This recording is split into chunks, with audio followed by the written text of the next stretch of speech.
এক দরিদ্র ছেলে ছিল, তার নাম রাহিম, বয়স ২২।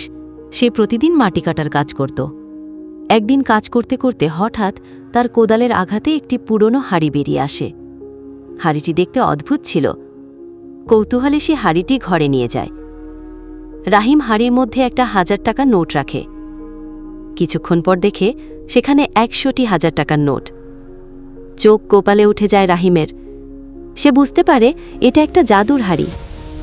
এরপর সে একে একে চাল, কাপড়, গয়না সব কিছু হাঁড়িতে রাখে এবং সবই শতগুণ বেড়ে যায়। অল্প কয়েকদিনের মধ্যে রাহিম অনেক ধনী হয়ে যায়। সে বড় একটা বাড়ি বানায়, গরিবদের সাহায্য করে, মসজিদ বানায় এবং স্কুল খোলে।